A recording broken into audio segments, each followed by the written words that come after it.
Well, when we began, it wasn't the noble experiment and it wasn't the ethos. That language wasn't around. That came later. But it began really about 22 years old. I was going to run World's Fairs and I decided not to because I didn't like the ethics of New York and Chicago, Los Angeles. And so I came to my dad's business. I thought in a couple months I could organize it so that he could take a week's vacation. It took me 20 years to figure out he didn't need a vacation. He loved what he did. However, I had a grand scheme, and I explained to my dad what I had in mind, and that is to have a national organization, operations in every city, that people would go to and rely on reliable service, good pricing, ethical behavior. They didn't have to worry about the terms and conditions of a contractor. And at the time, the interstate was being built. And so people were going from state to state, and there was no contractor that could follow that or put that in place. That was the big idea. I explained it to my dad. He said, fine, you take care of all the problems. I'll sell you the business. You do it with your money, and I just want to do what I've been doing. So that began the noble experiment. A big premise when I began that was, I want to do this with my faith principles. And that's how I describe it, my faith principles. Old Testament, example of Jesus. I couldn't see how people could be one thing at home and somebody else at work. I was told at the time, forget about that. Faith is in church, business is business, family is family. You can't connect the two. I couldn't see how the population could be so schizophrenic.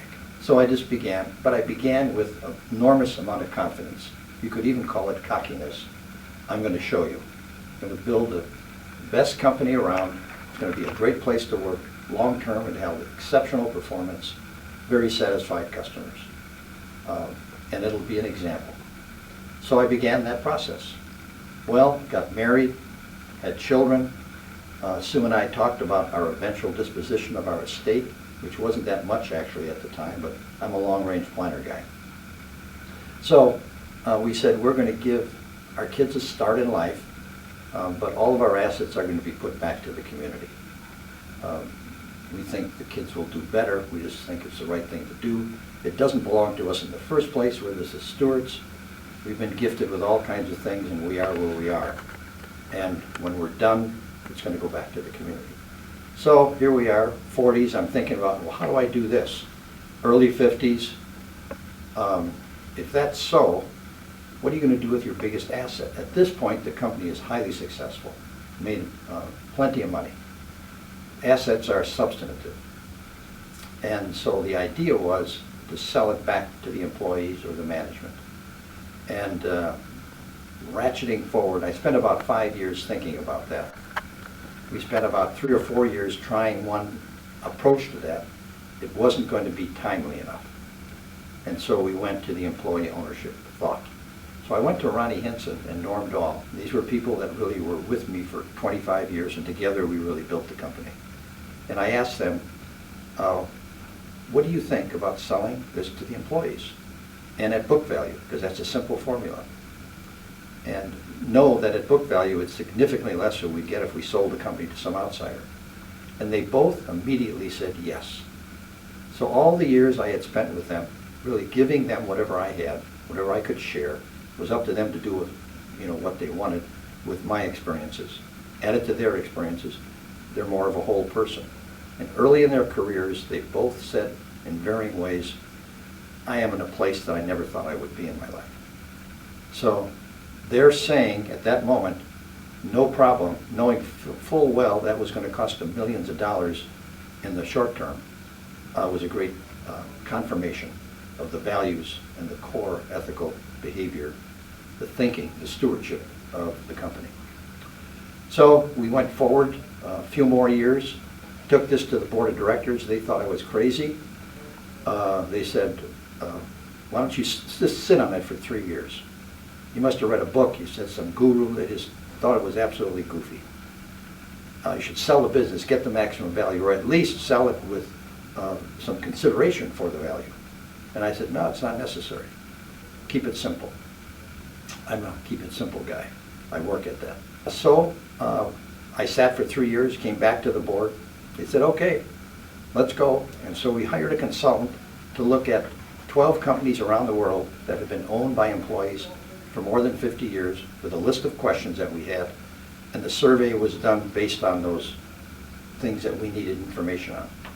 With that, we came up with a skeleton of an organization, what an employee-owned company would look like. From that, we went to the employees with a long list of things that we needed answers for. The employees gave us their feedback. We filled in the skeleton, and now we had a whole plan. Then it went back to all the employees again. They critiqued us again, and we did the refinements. And then the first employee offering, which was triple what we had offered. So the board minimized the purchases of employees to $1 million. Now, our employees didn't have $1 million. They had to go to the bank, sign notes, sign their houses over at risk to buy the stock. But some people did this. They did very well. There's one person that just died in the company, and the widow has millions. After he's taken money out for 15 years, she still has millions left over. So it worked out very well economically. But that person, interestingly enough, was highly motivated by what we represented. So motivated that in his obituary, he mentioned his journey at the company. So it's that kind of thing that you have the opportunity to buy into. There's a couple of things that are important to remember. One is that this company is not intending to ever be sold. It either is successful or it goes off the end of the cliff. So built into the employee agreement is, and you and your wife originally will sign an agreement to this, that the company cannot be sold, it cannot be liquidated, it can't be merged. The way in which we buy and sell stock cannot be changed. The stock is sold by the treasury of the company and it's bought by the treasury of the company. So understand that there's only one way to go. You use the history to decide how you're going to proceed forward, or you go off the end of the cliff. And as you get close to the cliff, you'll decide what you got to change and what you weren't doing. And the Power to Serve book, at your request, was put together for reference for future generations. There is a stock, which is the employees own it, and they vote the stock. In the high 90s, 90+% are owned by the employees. They vote and control the company. Look at your roots. Look at what really, really neat people that you call neat, that are outstanding. How do they conduct themselves? Who do you highly respect? Those are the values we want to provide an example in our communities, our industry and our communities.